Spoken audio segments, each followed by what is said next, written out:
falco di questa partenza, la nuova partenza di quello che sarà nella direzione di quello che sarà effettivamente il grande tappone dolomitico. Ne parleremo in questa giornata, in questa mattinata, 212 km, 5.500 i metri di dislivello, sicuramente una giornata molto bella, molto affascinante, molto impegnativa. A proposito di bellezza ma anche di impegno, è giunto il momento per noi di andare a raccontare quello che facciamo un po' tutte le mattine, no? Apriamo una parentesi collegata a due mondi che si uniscono per essere sempre al nostro fianco.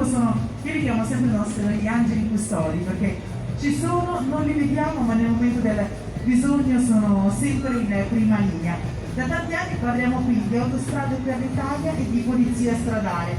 Autostrade per l'Italia, la Giro d'Italia, prende infatti l'impegno per la sicurezza stradale e per questo motivo consegna un riconoscimento alla polizia stradale con cui lavora in stretta collaborazione per assicurare il rispetto del codice della strada e ai propri operatori che, grazie a quello che è il loro impegno, contribuiscono alla sicurezza della viabilità. Per cominciare a parlare di tutto ciò, do il benvenuto su questo palco di partenza all'amministratore delegato di Autostrade per l'Italia, di Gian Roberto Tomasi, e al signor questore di Pordenone, il dottor Mario Odolisio.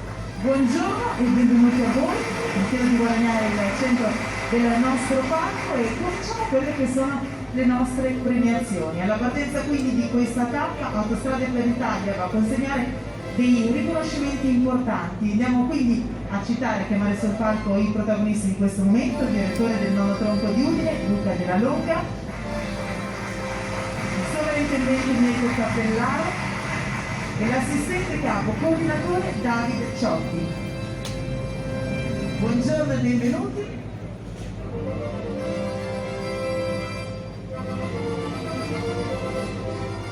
Alla partenza di questa tappa quindi è riconsegnato per mano del direttore della nono tronco di Udine, Luca Della Longa, un premio al vice sovrintendente Mirko Cappellaro e all'assistente capo coordinatore Davide Ciotti, in servizio presso la sottosezione polizia stradale di Palmanova, per aver messo in salvo 14 cuccioli di cane in vendita, vittime del traffico clandestino di animali provenienti dall'estero. Quindi un ringraziamento a Mirko Cappellaro, vice sovrintendente, all'assistente capo coordinatore Davide Ciotti. Ricordiamo un premio che viene consegnato dal direttore del nono tronco di Udine, Luca Della Longa, in presenza dell'amministratore delegato di Autostrade dell'Italia, Gian Roberto Tomasi, il questore di Pordenone, Mario Odolisio. Non è possibile chiedere un applauso per la ovvie ragioni meteorologiche. Facciamo un ombrello, un ringraziamento così.